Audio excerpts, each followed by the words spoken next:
tarde, Fred. Então, boa tarde a todos. Vamos dar início à nossa reunião. Hoje é 22 de novembro de 2023 e esta é a 20ª reunião ordinária do Rotary Clube de São Paulo, ano rotário 2023-2024. Senhoras e senhores, sou Nancy Regina, protocolo desta reunião, e agradeço a presença de todos. Um instante de atenção, por gentileza. Quero informar que esta reunião está sendo gravada. Por questão protocolar e pela organização do evento, peço que mantenham seus microfones desligados e que enviem suas perguntas via chat. O Rotary Clube São Paulo deseja a todos uma excelente reunião. Com a palavra, o presidente Irineu de Mola. Presidente.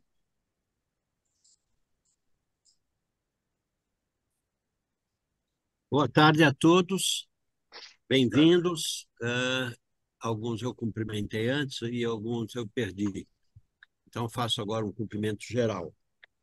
Companheiros, autoridades, visitantes e convidados, agradeço a presença de todos e vou repercutindo o sino a considerar aberta a nossa reunião de hoje. Sejam bem-vindos a esta 20ª reunião ordinária do Rotary Clube de São Paulo, que está sob o lema Crie Esperança no Mundo, é o lema do ano dessa gestão, e com satisfação dou início a essa reunião, saudando a nossa bandeira nacional, que vai estar sendo projetada. Obrigado.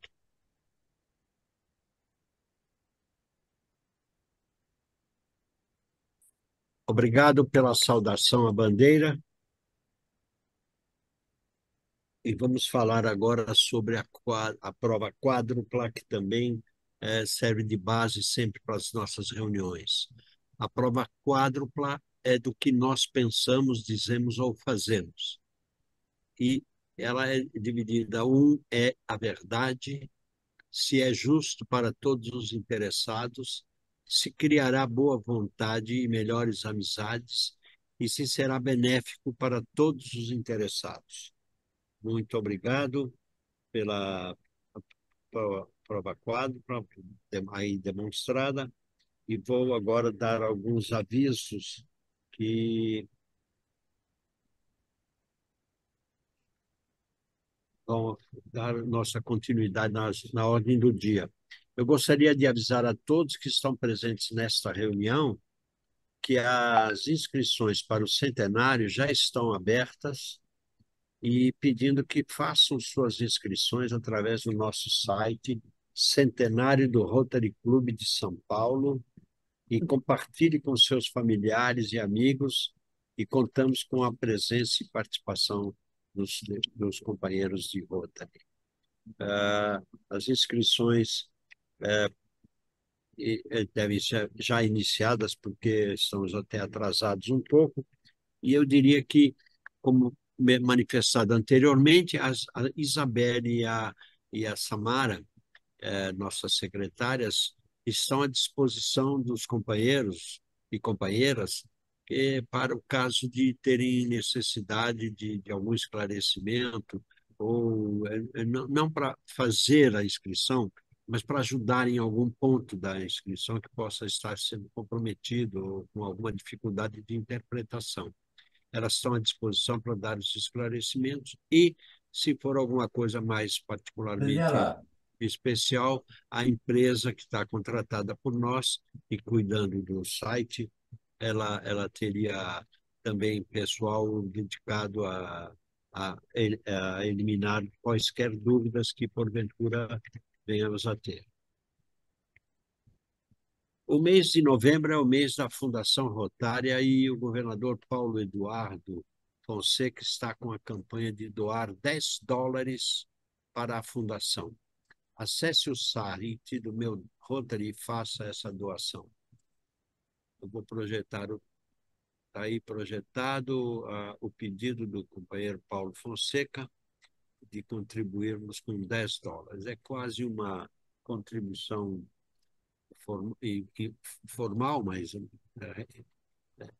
ela ajuda a Fundação Rotária a cumprir as suas metas com compromissos que ela tem.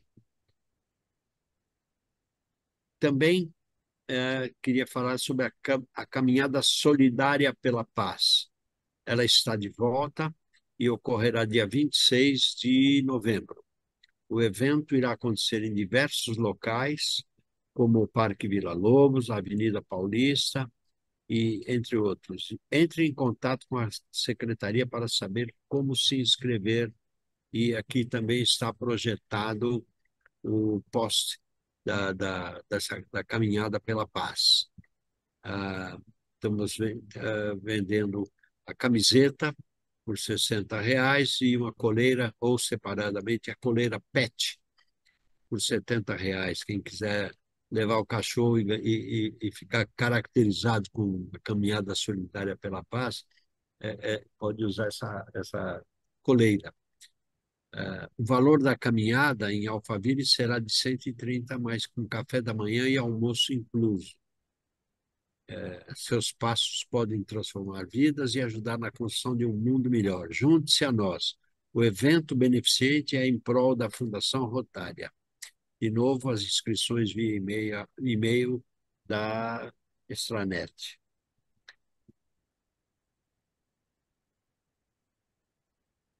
Eu queria dar a palavra agora ao companheiro presidente Roberto Souza, que nos falará sobre o Dia de Ação de Graças que comemoramos hoje.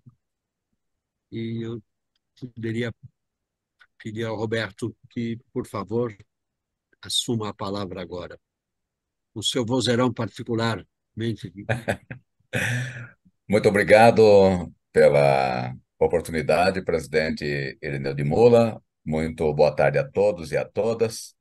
E é um prazer participar aqui da nossa reunião tradicional de quartas-feiras para falar sobre um dia importante, comemorado hoje, principalmente nos Estados Unidos, em vários países, como no Brasil. Vou começar rapidinho, tenho uns 3 ou 4 minutos, né, presidente? Falando sobre o início de tudo no século XVI, 1500 e qualquer coisa, em Plymouth Colony, no estado de Massachusetts, região chamada de Nova Inglaterra. Os habitantes de uma vila realizaram uma festa para comemorar a colheita dos alimentos daquele ano. Isso porque eles passaram por invernos muito rigorosos. E foi a partir de 1620, depois de muitas intempéries, que os peregrinos, fundadores da vila, passaram a festejar a nova safra. Em 1621, a fim de repetir o agradecimento pelas colheitas, o governador da vila organizou a festa do outono entre os colonos ingleses e americanos nativos. Esse evento foi composto de pratos variados como, olha só que beleza, hein? Milho, peixe, patos e perus. Dá até água na boca, né? Desde então, a festa tornou-se tradicional nos Estados Unidos e também no Canadá. O Dia de Ação de Graças, em inglês, o Thanksgiving Day, é comemorado todos os anos na quarta quinta-feira de novembro. E hoje estamos numa quarta quinta-feira de novembro. Apesar de não ser muito popular no Brasil, nos Estados Unidos é feriado, sendo quase tão importante como o Natal. O significado de ação de graças em inglês, Thanksgiving, é agradecer. Assim, esse é um dia de agradecimento em que as famílias se reúnem e recordam, com gratidão a Deus, não importa a religião, as coisas boas que aconteceram ao longo do ano. Originalmente, a data era comemorada após a época das colheitas, justamente para agradecer a fartura da produção agrícola, conforme nós comentamos no começo, né? Curioso notar que esse dia não está associado a nenhuma religião. Ele se popularizou com o passar dos anos, sendo comemorados por todos, independente do credo. O Dia de Ação de Graças nos Estados Unidos é muito comum as pessoas viajarem para passar esse dia com a família. E é celebrado com um jantar, onde são servidos os pratos típicos, né? Cerca de 50 milhões de perus são consumidos no dia de hoje, motivo pelo qual a data é também conhecida como Turkey Day, Dia do Peru. Assim, anualmente, o presidente dos Estados Unidos participa de uma cerimônia em que perdoa, entre aspas, né, 2 perus poupando-os do abate. O Dia de Ação de Graças no Brasil tem até uma lei instituída para isso. É uma lei antiga, de 1949. A comemoração foi sugerida por Joaquim Nabuco, quando esse era embaixador dos Estados Unidos, embaixador do Brasil nos Estados Unidos.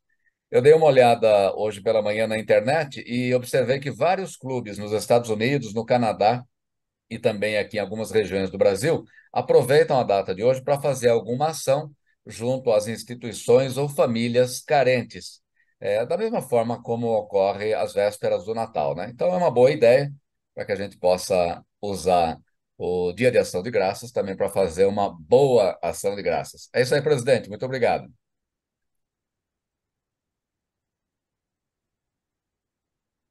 Está sem som, presidente. Está mudo. Aí,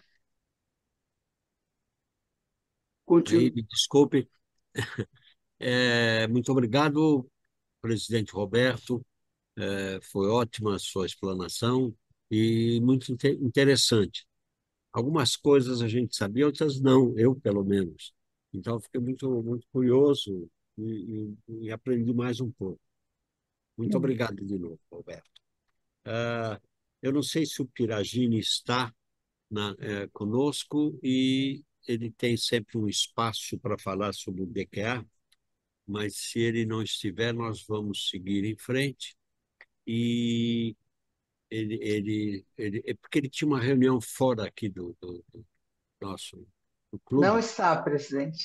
não está. Então, Não. deixamos para lá e depois ele vai dar a mensagem. Se der tempo, ele fala hoje, mas se não aparecer, fica para outra oportunidade.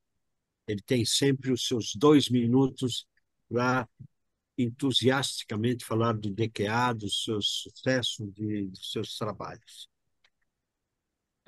Eu aproveito agora para solicitar a protocolo Nancy Regina que proceda com a apresentação da palestrante Luciana Priami e com a palavra, então, a Nancy, nosso protocolo Nancy Regina. Por favor. Obrigada, presidente. Farei isso, mas a pedido do Lívio, um pouco antes, se me permite, vou convidar os presentes para a nossa confraternização, que será um pouco diferente esse ano. Será a base de uma feijoada no dia 10 de dezembro, no Bar Brahma. Nós seremos acompanhados aí pela velha guarda, vai ser ao som do samba, o nosso estilo será um pouquinho diferenciado, mas estão todos convidados, tragam seus familiares e amigos para participar no dia 10 de dezembro, salvem essa data, anotem nas suas agendas, para que participem então da nossa confraternização de final de ano, no dia 10 de dezembro, tá? Não se esqueçam, estão todos convidados a participar da nossa confraternização de encerramento aí de final de ano. Bom, era isso que eu tinha para falar antecipadamente, a apresentação da nossa palestrante, Luciana Priami, minha convidada, que agradeço muito a disposição de estar aqui conosco. Ela, reduzimos o currículo dela, obviamente, é locutora e autodescritora e produtora. Sua formação é bacharel em comunicação social, habilitação, rádio e TV, telejornalismo pelo SENAC, locução comercial, Regina Bittar, entre outras. Experiências de trabalho. 2023, consultoria em acessibilidade para a CCXP23. Netflix, autodescrição em tour guiado pelo evento Tudum 2023. Consultoria em acessibilidade e tour guiado, Burger King, autodescrição no Congresso de Viena. Prefeitura de São Paulo, Orquestra Heliópolis com Simoninha e Congresso pela Lei Paulo Gustavo. Fórum de Direitos Humanos, Rock in Rio 2022. Locutora comercial para empresas como Vivo, Mercado Livre, Outback, Shopping Frei Caneca, Abbott, Pfizer, Tuvid, Heyland, Voz Original, canal HQ e YouTube. Jurada no programa Canta Comigo Tim, Rede Record. Apresentadora de videoaulas para o Sistema Croton, mestre de cerimônias em lives e eventos corporativos. Produtora executiva de projetos audiovisuais para empresas como Natura, Ruby Rose, LG, Sesc, Banco Somos, CSA, entre outros. Essa é a nossa palestrante do dia. Seu tempo, 20 minutos, Luciana. Muito obrigada. Obrigada, Nancy. Obrigada a todos. É um prazer estar aqui com vocês. Nancy, você passa os slides para mim? Eu passo aqui. Isa, a nossa secretaria vai... Isso. Obrigada. Você transfere o comando ou ela levanta a mão? Eu posso ir levantando a mão isso. Assim. Aí ela vai passando o slide para você. Tá certo, obrigada, Isa. Pode ir para o próximo, a Nancy já me apresentou aqui para vocês. Hoje eu vim falar um pouquinho de acessibilidade comunicacional, como tornar o seu conteúdo e o seu evento acessível. E isso serve muito para as empresas também. Aqui meus slides vão ser basicamente em preto e branco para facilitar a leitura das pessoas com baixa visão ou daltônicas. Eu vou começar me autodescrevendo para vocês. Eu sou uma mulher branca de cabelos castanhos, olhos castanhos, estou com uma blusa branca listrada em azul e meus cabelos hoje eles são abaixo do ombro e hoje eles estão lisos. A Nancy me falou meu currículo aí, basicamente, mas é isso, estou desde 95 inserida no meio da comunicação, quando eu fiz a minha faculdade de rádio e TV, a Metodista, depois integrei um grupo musical feminino, fiz telejornalismo no Senac, os cursos de locução em 99, e lá pelos anos 2000 comecei minha carreira de apresentadora, repórter e produtora, atendendo aí canais como IG, Estadão, Walmart. Vocês me avisam do tempo também? Eu estou contando ele aqui, mas qualquer coisa podem me interromper, sem problemas. Fui repórter do São Paulo Futebol Clube, pela torcida Riboc, sócia de uma produtora de vídeo, entrei num grupo de empresários em 2020, abri uma nova empresa, onde comecei a focar mais para os serviços de voz, como apresentadora e audiodescritora. E o meu trabalho na audiodescrição, próximo, por favor. Meu trabalho em acessibilidade, a minha experiência em acessibilidade começou como audiodescritora para eventos. Então, ao longo desses anos, descrevendo ao vivo eventos, novelas, programas de TV, filmes e séries, eu percebi que eu podia ir além. Então, eu resolvi criar uma consultoria para tornar os eventos verdadeiramente acessíveis, porque não basta falar que é acessível, cumprir ali a taxa da lei, da obrigatoriedade da lei em ser acessível. O importante é realmente ser acessível. Fazendo uma passagem rapidamente sobre acessibilidade é um direito humano básico no mundo todo e no Brasil ele tem um caráter de emenda constitucional, tamanha a sua importância. Ela é essencial em todos os aspectos da vida das pessoas com deficiência, mobilidade reduzida, promovendo segurança, independência e bem-estar a milhões de brasileiros e brasileiras. O conceito atual de deficiência, vigente de acordo com a ONU, define que os impedimentos parciais ou totais do exercício pleno e efetivo dos direitos desse grupo de pessoa reside na relação com seus corpos e com o meio onde se inserem. Ou seja, a determinação da deficiência é relacional e depende diretamente das interações com outras pessoas, com os espaços e entre outros. Portanto, a acessibilidade deve estar em todos os momentos da vida da pessoa com deficiência, com mobilidade reduzida, sendo permanente ou temporária, incluindo participar de todos os momentos, por exemplo, de um evento. Próximo. Mas por que ser acessível? Se você, em algum momento, parou para pensar sobre essa pergunta, por que ser acessível, eu acho que é legal parar para pensar também se o problema está nas pessoas serem quem são, ou o problema está na nossa falta de preparo de lidar com essas pessoas, ou até na nossa falta de vontade, às vezes, de incluir essas pessoas no nosso meio. Nós, seres humanos, somos as maiores barreiras e produzimos obstáculos de todos os tipos e todos os dias na vida da pessoa com deficiência. Mas a boa notícia é que existem várias maneiras de eliminar essas barreiras, e eu vou apresentar para vocês algumas delas. Por exemplo, é extremamente recomendável que todo e qualquer projeto arquitetônico ou de comunicação em eventos ou empresas, ou também no meio audiovisual, seja previamente aprovado por uma avaliação com uma equipe especializada em acessibilidade. Próximo.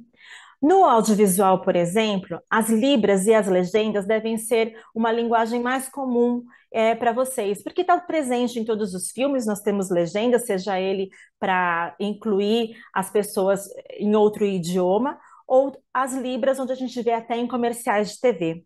Mas a audiodescrição vem aos poucos conquistando esse espaço, e tem adeptos, pode voltar, por favor, mais anterior isso?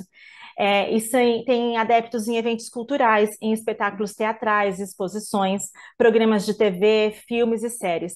Então, ou seja, a audiodescrição consiste que, pela narração, a pessoa cega consegue compreender todo o ambiente no qual ela está inserida. O visual se torna verbal, usando palavras sucintas e imaginativas. O audiodescritor precisa ter habilidade e rapidez de raciocínio para transmitir a mensagem, o conhecimento e a sensibilidade. São elementos vitais para o acesso ao serviço. Próximo. Nesse desenho aqui, a gente pode ver que na primeira fileira tem umas pessoas usando fones de ouvido e tem uma lampadinha na cabeça dela. É isso que o audiodescritor faz. Tudo que a gente fala, esse roteiro que a gente produz, para que as pessoas cegas ouçam, elas imaginam aquela cena que a gente está vendo aqui nesse desenho, que é um palco. Então, ele é escrito para ser ouvido. É necessário que o profissional seja capacitado para fazer esse roteiro, uma pesquisa de vocabulário, uma pesquisa de gramática, que seja sucinto e que, mais importante, como o tempo é muito curto, que a gente consiga inserir essas informações sem interferir na interpretação, porque o que a gente deve descrever é o que nós estamos vendo e não o que nós estamos sentindo. Tem países, inclusive, que usam a audiodescrição para pessoas dislexas, para pessoas autistas, eles também se beneficiam dessa faixa de áudio adicional, porque assim como a legenda, que pode nos ajudar a ler o que a gente não ouviu direito, a audiodescrição também consegue mostrar elementos que a gente não conseguiu visualizar. Pode passar. Mas o que fazer nos espaços físicos, por exemplo, quando a gente está falando de empresas e de eventos? Então, aqui eu vou dar algumas dicas para vocês que podem ser úteis aí no nosso dia a dia. Então, atente-se para as rampas em casos de locais com elevação. Evite desníveis e garanta que a superfície do piso seja regular e firme. Evite muitas estampas e contrastes que possam causar uma impressão 3D. Cuidado com carpetes e tapetes, né? Garantam que eles estejam bem fixados. Deixe sempre destinado assentos para pessoas obesas. Isso também é acessibilidade. Atente-se ao mobiliário. Tenha sempre peças que atendam a todas as necessidades, principalmente quando a gente falar de altura, por exemplo, de provadores, de balcões, de mesas. A gente pode ter ali no nosso evento ou visitando a nossa empresa pessoas com nanismo. Algumas pessoas autistas ou com TDAH costumam esquecer ou perder itens pessoais. Então, tenham sempre um local de achados e perdidos e comunique os seus convidados que existe esse local.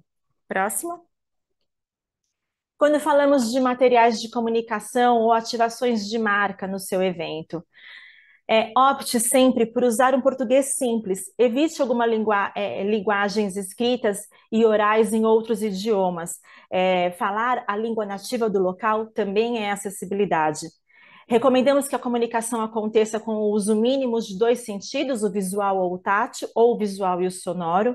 Atente-se para os contrastes das cores escritas, como eu disse aqui, eu dei preferência para o fundo branco com as letras pretas. Atente-se também para aplicações imobiliárias, por exemplo, use fontes em relevo quando for escrever o nome da sua empresa. Se ela tiver em relevo, a pessoa cega ela pode passar a mão e ler, se ela por acaso não entender o braille, porque nem toda pessoa cega é alfabetizada em braille, né? Para todo o material digital, ofereça audiodescrição, libras e legenda. E quando houver materiais que não possam ser tocados, por exemplo, numa exposição, ofereça a versão que possa ser tocada, uma versão reduzida, uma versão no material mais acessível, uma réplica mesmo para que a pessoa cega entenda aquela obra de arte, né? Que ela possa tocar naquela obra de arte. Pode passar. Como eventos onde existem podcasts, entrevistas, tabelas, gráficos, tenha a sua versão alternativa e correspondente no formato de texto, em braille, e no caso, se for um vídeo, coloque a legenda, a audiodescrição e as libras. Formulários impressos, por exemplo, onde a pessoa tenha que preencher ou pedir auxílio para que alguém preencha para ela. As fontes devem ser ampliadas para que as pessoas com baixa visão consigam enxergar e que tenha a sua versão digital para poder aí contemplar o maior número de pessoas possíveis. Uma coisa também que é muito importante se atentar, de repente, no momento de compra, que as máquinas de cartão de crédito sejam as marcas, tenham teclas analógicas, porque além ela conseguir seguir com o dedo a ordem das teclas, também a tecla analógica tem o número em braille. A tecla em touchscreen vai tornar isso quase que impossível para a pessoa. Próximo. E sobre a equipe? Toda a informação deve ser prestada, a equipe deve ser direcionada a prestar essa informação diretamente à pessoa com deficiência que fez a pergunta, mesmo que ela seja acompanhada de alguém. Essa pessoa tem que ser atendida da mesma forma que outra pessoa. O que é de bom tom? Fazer, por exemplo, uma pessoa cega se autodescrever para aquela pessoa, para que ela saiba com quem que ela está falando. Fale sua altura, se você estiver de frente para ela, para que ela saiba como que você é. Eu sou uma pessoa uma mulher de 1,70 m, magra, cabelos longos, enfim, como você se vê mesmo, para que ela tenha a mesma oportunidade de se ver. É muito importante que tenha pessoas com deficiência compondo a equipe de atendimento. Além de a gente falar de inclusão no mercado de trabalho, a gente está falando de representatividade. A pessoa vai se ver dentro daquela equipe de trabalho. Isso é muito interessante. Se a gente parar para pensar, hoje em dia nós temos aí nas séries, nas novelas, nos filmes também uma representatividade cada vez maior de pessoas com deficiência, justamente por isso, para que a pessoa se veja ali também. As informações fornecidas nas interações com o público, como eu disse, devem ser em linguagem simples, na língua portuguesa, com uma locução clara e suficientemente articulada para que a pessoa surda possa fazer a leitura orofacial. E uma coisa que a gente tem que sempre se atentar, se de repente aquela pessoa pedir que a gente repita a informação, a gente deve repetir até que ela seja compreendida. Próximo. Deve sempre haver uma pessoa habilitada na comunicação em Libras, sempre que possível, seja ela numa palestra, onde essa pessoa em Libras vai estar no palco, ou seja até num balcão de atendimento daquele evento. Imagina que fantástico todo mundo poder ser atendido da mesma forma, né?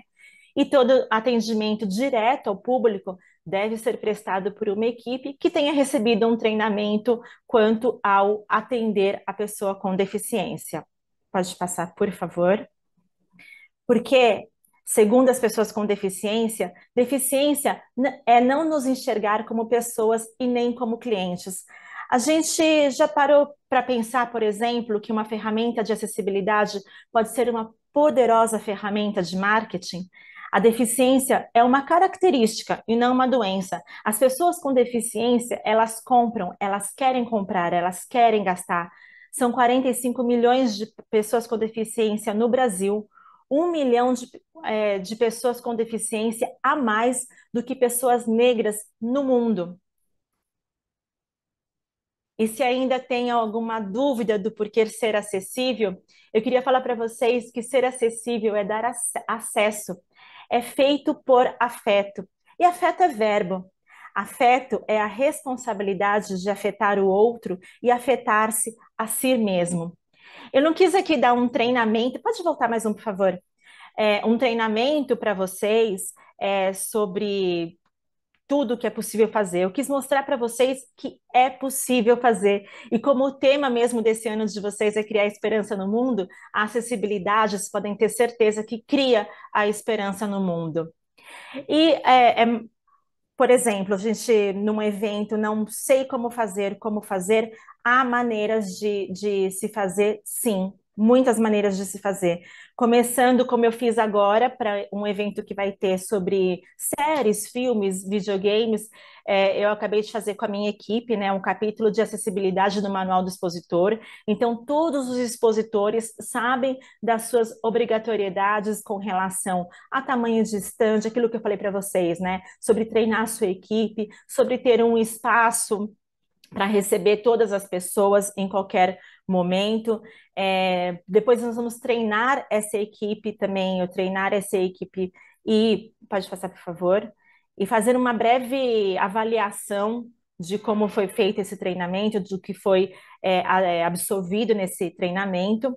Uma coisa importante é ter acessibilidade pré-evento, ou seja, ter um site acessível com leitor de telas e libras e informar que esse evento terá acessibilidade, aí que é o item 5, acessibilidade durante o evento, libras e audiodescrição em todos os palcos. Assim como a gente chega no evento e o palestrante é internacional e a gente tem a tradução simultânea, a libras e a audiodescrição também torna o evento acessível para que todos compreendam da mesma forma que a gente, sem exceção. Eu vou pedir para tocar esse vídeo, por favor, é, só para vocês terem uma ideia de quem experimenta a acessibilidade se sente respeitado e incluído. Pode tocar, por favor. Isso. Sensacional. Difícil, mas é um conteúdo legal. A gente conseguia ver o palco, né? Aquele movimento muito legal através da audiodescrição. Foi muito bom. A Luciana é maravilhosa como audiodescritora. Ai, que bom. Ela é tão lúdica, tão. Sabe, parece que a gente está lá, está bem, tá? Luciana, você é esplêndida. Parabéns. Eu achei muito bom também. Gostou? Luciana, que tem audição e foi maravilhoso, porque a audição completa. Sim, você é maravilhosa como audiodescritora. Obrigada, gente. Quem diz que a acessibilidade não é essencial é porque não convive ou nunca ouviu a gratidão de ter uma experiência inclusiva. É um pequeno investimento para inúmeros sorrisos de quem se sente incluído. Aí são alguns, no próximo, isso, são alguns dos meus cases, como a Nancy já contou ali no comecinho para vocês, alguns clientes e o que eu fiz nesses clientes. Pode passar o próximo também. Aí alguns clientes que eu atendi ao longo desse tempo no audiovisual e agora na acessibilidade. E no próximo, os meus contatos. Eu fico à disposição para bater um papo com vocês, para falar desse assunto que me toca muito e que eu acho essencial para o mundo mesmo, para que a gente possa não só pensar em construir um mundo para a pessoa com deficiência, mas acho que o mais importante de se pensar é construir um mundo com a pessoa com deficiência, porque é junto, né? É junto que a gente vai fazer isso. É isso, gente. Muito obrigada. Espero ter contribuído aí um pouquinho para a tarde de vocês.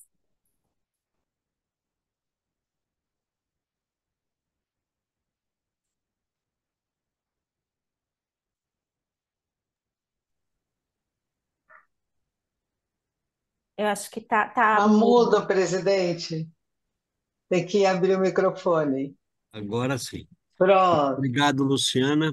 Eu que agradeço. Excelente apresentação e mostra uma coisa que a mim me surpreendeu, que o PCD no Brasil é 45% das pessoas, e isso prejudica, claro, eu estou entendendo a evolução educacional e até intelectual das pessoas.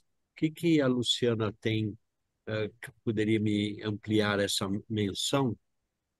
E também quero deixar aí aos demais companheiros e companheiras da apresentação que ela está aguardando quaisquer perguntas que nós venhamos a fazer, além desta minha. Por favor, Sim. Luciana. Desculpa, até para complementar antes dessa resposta, Claro. eu tenho um primo, que até alguns já conheceram, que eu já levei ele em evento do Rotary, que ele é deficiente auditivo. E ele é auditor e trabalha em Big Four. E a gente acha que não, mas já a empresa em Big Four, ele já se deparou com treinamentos, ele faz leitura labial, mas ele fala, e com treinamento sem legenda, e, né, então, né, não são só empresas. E esses dias eu estava com ele, eu vi duas situações. No caso dele específico, que eu acho que tem a ver.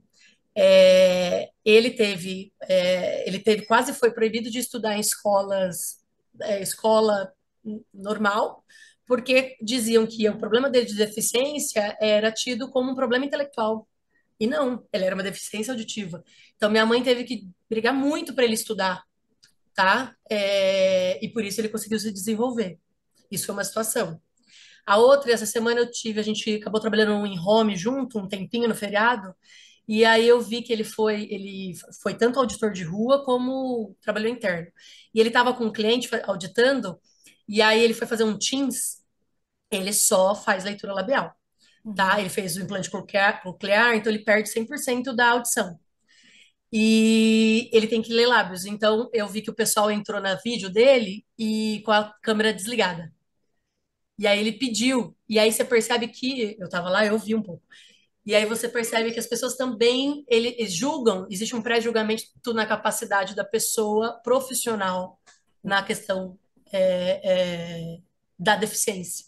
Então, acho que tem tudo isso. Eu queria acho que dessa segunda parte, dos 55% que talvez não tenha uma deficiência, de como é o nosso comportamento em relação aos outros também, e esse pré-julgamento que talvez a gente faça.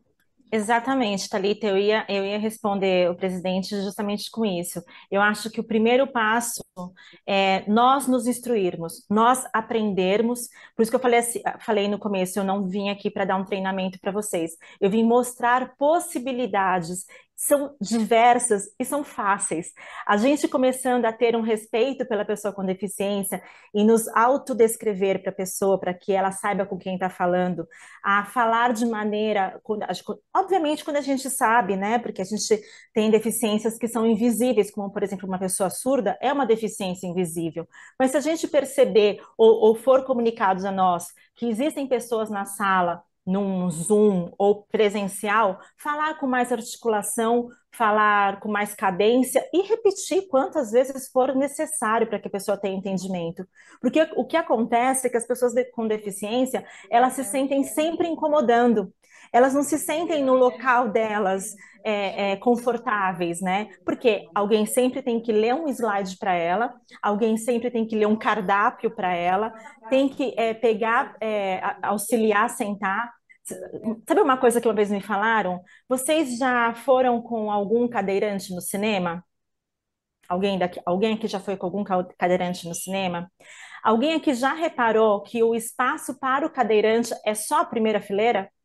Que ele não tem opção de sentar mais para trás, como qualquer um de nós, para poder ver o filme no centro?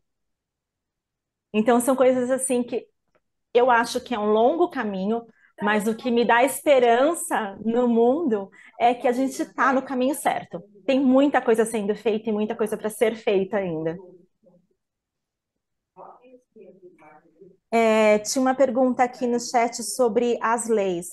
Olha, falar número de leis e número de porcentagens, realmente eu não saberia, eu precisaria mas eu sei que tem.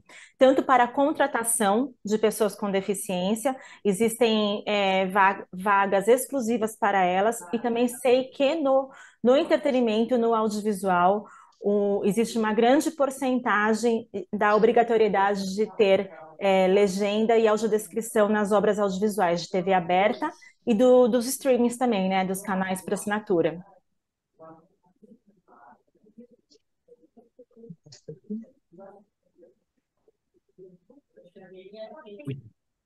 Oi? Muito obrigado, Luciana. Acho que ajudou um pouco mais ainda a interpretar a importância disso. E eu fiquei preocupado com aquele índice de 45%. Evidentemente, tem vários graus de dificuldade ou de deficiência, né? Eu gostaria que você trocasse uma ideia conosco sobre isso, o teria que ser feito, o que está sendo feito para diminuir ou eliminar esse problema.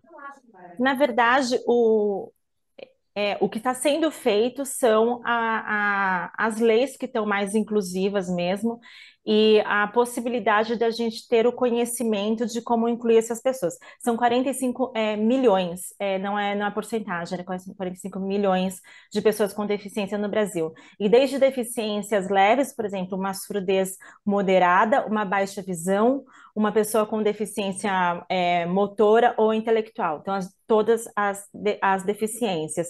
Então, as leis estão sendo mais rigorosas com relação à inclusão dessas pessoas, inclusive no mercado de trabalho, e com acesso à cultura e educação também.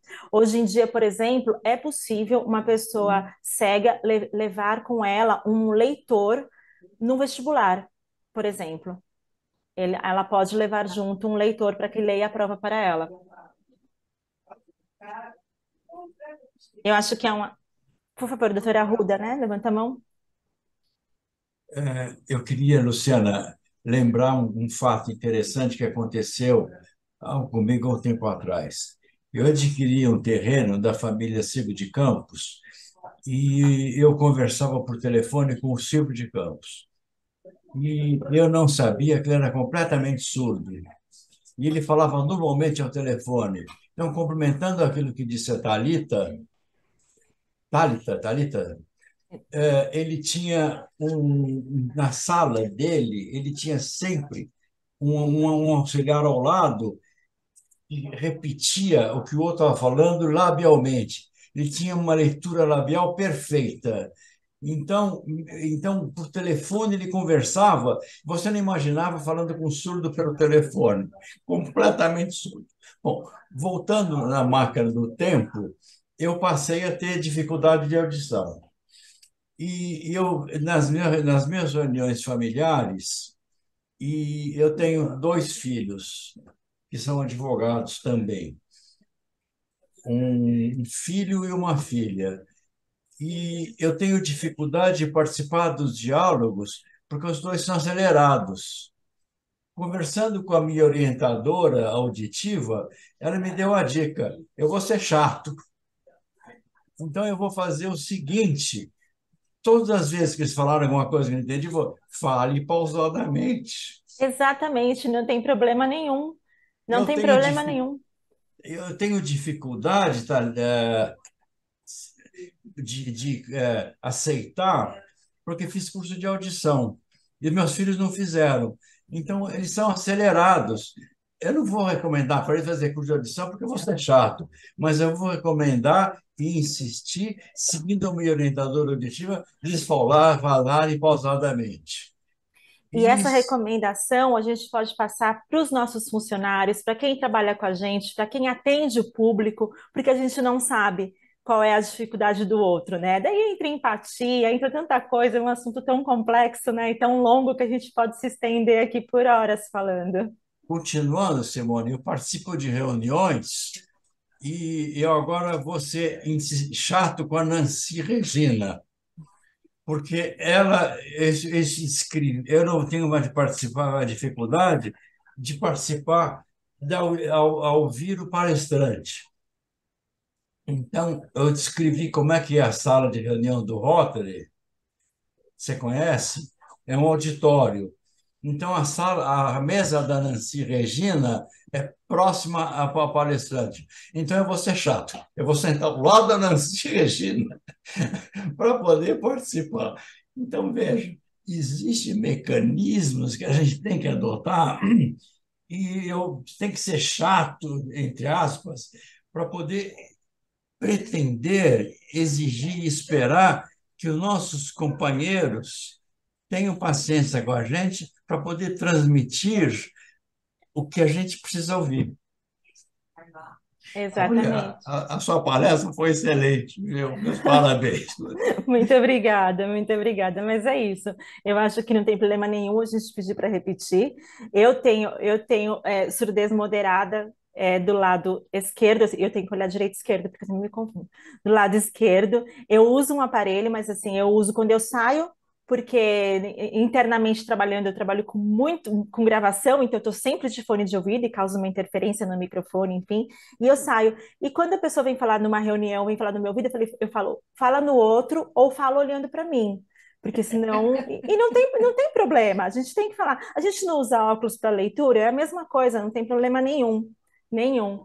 Veio uma pergunta aqui da Carla, perguntando se tem algum incentivo do governo para tornar a empresa acessível. Eu desconheço, Carla, posso até é, perguntar, mas eu desconheço.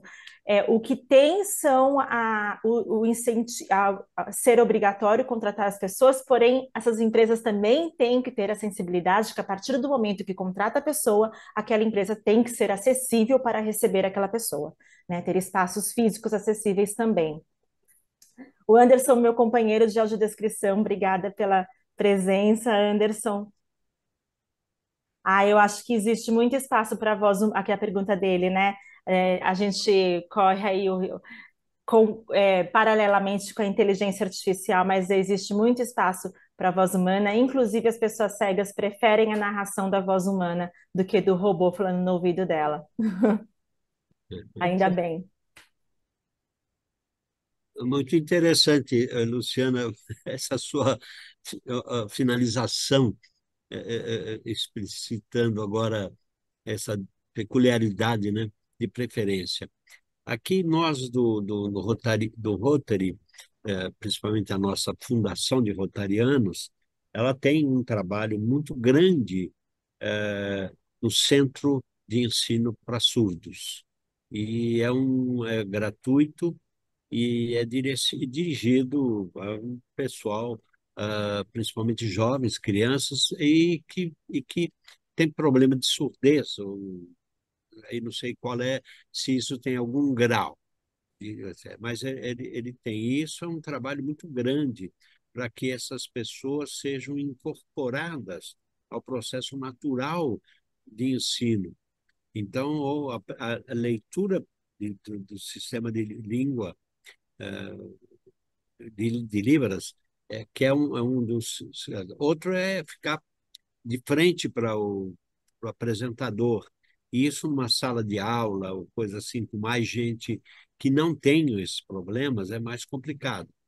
Mas tem sido tão bem feito que dá certo, e de muitas crianças ou muitos jovens passam pelo curso primário, secundário e até o casos em que vão para a universidade e são acompanhados. Em determinados momentos, principalmente no nível de universidade, às vezes tem que ter um tradutor, porque não tem todas essas outras facilidades que você poderia ter num curso primário, assim como uma criança, ou coisa assim. Mas tem nos premiado, a nós, rotarianos, em dar a essas pessoas uma qualidade de vida muito assemelhada às pessoas normais, se podemos chamar assim, as que não têm o mesmo tipo de problema, pelo menos.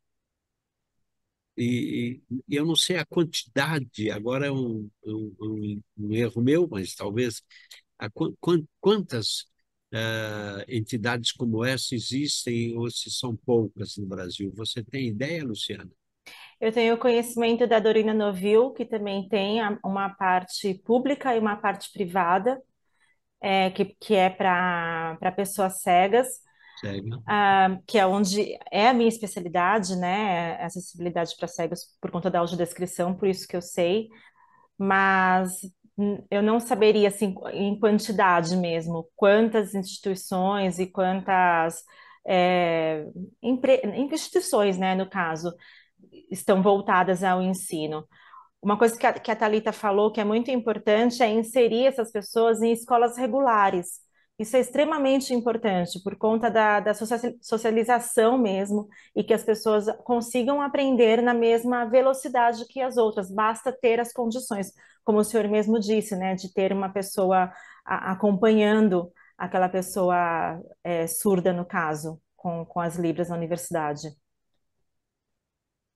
Bom, muito bom, muito obrigado, Muito Luciana. obrigada, eu que agradeço. O doutor, o companheiro Arruda também está levantando a mão. Tem a palavra Arruda e creia, eu vou confirmar. Você nunca é chato, Arruda. Você é tão educado e tão elegante que você pode perguntar sempre. Você não pode se considerar Irineu, chato. Nunca. Vamos em eu frente. queria dizer o seguinte, que o Rotary tem uma escola de surdos. E eu recomendaria a todos os associados do nosso clube que conhecessem essa escola de surdos. Eu uma vez assisti, Luciana, uma formatura de surdos e foi a coisa, eu chorava copiosamente, porque foi emocionante. Eu via todos os pais dos surdos e mostrando como era a comunicação entre eles, era um negócio muito emocionante. E eu lembraria que essa escola de surdos, que eu conheci pessoalmente, que fica lá em Cotia, tem a sala, tem a altura 1,40 m aproximadamente, as salas que separam os ambientes, para permitir que as pessoas se comuniquem umas com as outras com contato visual para fazer a leitura facial e labial, para facilitar a compreensão. Muito obrigado. Desculpa ser insistente, Irineu. Não, nada disso, Arruda. Muito obrigado a você pela complementação que você fez, que também foi emocionante também, sabe? E a Luciana, agradeço muito e receba nossos parabéns pela sua apresentação, foi ótima e vai nos motivar a buscar um pouco mais, de estarmos mais atentos para esses aspectos sobre acessibilidade comunicacional, porque isso pode passar meio despercebido para a gente, mas ela existe e muito, muito forte. E ela não é só surdo, ou cego, ou aleijado, ou coisa que valha. Mas muito bom. Eu Muito agradeço, obrigada. perdão, eu agradeço muito a palestrante Luciana pela apresentação. E também vamos lhe dar o certificado da sua palestra, que vai estar projetado. Ah. Isso aqui, opa, feijoada não. Também pode Muito aparecer lá, Luciana, tudo obrigada. bem. Mas Obrigada. que tem um reconhecimento que a gente dá a todos os palestrantes que estão conosco, em que a gente certifica a nossa satisfação de tê-la conosco. Eu que E agradeço demais. você, Muito obrigada. algumas palavras mais que você queira dar, por favor, fique à vontade. Eu quero agradecer o convite da Nancy, muito obrigada. Obrigada pela atenção de todos, pelo tempo que vocês estiveram aqui. Espero ter passado o meu recado, não sem pretensão nenhuma de ensinar vocês, mas apenas comunicar que é possível fazer e que é muito prazeroso fazer. A gente recebeu aqui 2 depoimentos espontâneos de pessoas que convivem e de pessoas que vivem o problema, vivem a situação. Então, se a gente prestar atenção, como o senhor disse, a gente consegue aí ter muita esperança no futuro, e é isso que é para isso que eu trabalho, de verdade. Muito obrigado, então, Luciana. Obrigada. E agora eu volto a palavra a Nancy Regina, como protocolo, para a apresentação dos visitantes e convidados do dia. Por favor, Nancy. Obrigada, presidente. Antes da apresentação, né, quero externar ao Arruda que ele não será chato, será muito bem-vindo à mesa do protocolo, sempre um cavalheiro. Por favor, Arruda, você terá o seu lugar reservado lá em nossa mesa, terá preferência como de direito. E Obrigado. também, obrigada a você. E também tem aqui um recadinho que o nosso presidente passou. Ele recebeu do Rio de Janeiro.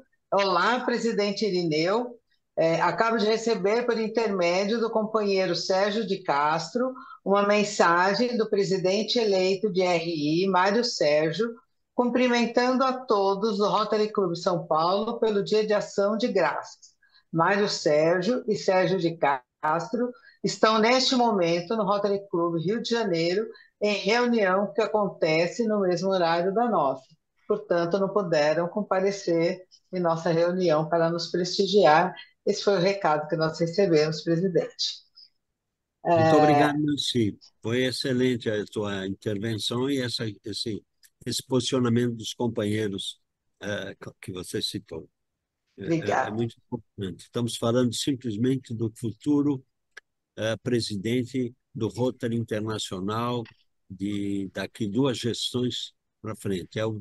Ele já está se dedicando até a sua residência nos Estados Unidos, onde é a sede do Rotary Internacional, onde ele ficará um brasileiro, retomará, depois de 20 ou 30 anos, não sei bem agora, a, a, a posição de presidente do Rotary Internacional. 35 anos, presidente Irineu, até ele ser presidente. 25?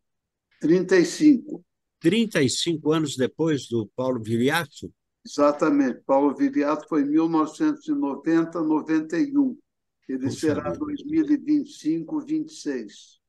Muito obrigado, Nahid. Você é uma memória fantástica para todas essas coisas. Eu já estava me perdendo no tempo, no espaço aí, com 20 anos, 30 anos, e você deu o peso certo. E o nosso companheiro Sérgio também, que é o nosso jornalista, historiador, poeta do Rotary, conhecedor das nossas coisas de Rotary. Muito obrigado também. Eu agora, muitas... Bom, Nancy, por favor, as Então, presenças de autoridades e vamos visitantes, lá. por favor. Ok. Com muita satisfação, nomeamos as presenças das autoridades e visitantes. Registro Adelaide Priame, do Rotary Clube Anchieta, do Distrito 4420, Caroline Priame, Túlio Brassan, Anderson Nepomucem. Nosso público foi de 24 pessoas e agradecemos mais uma vez a presença de todos. Presidente. Muito obrigado, Nancy. Eu agora, para que solicito a todos que fazemos uma saudação à bandeira nacional que está sendo projetada e agradecemos mais uma vez a presença de todos e declaro encerrada a reunião. 20ª reunião sob o lema Crie Esperança no Mundo. Muito obrigado a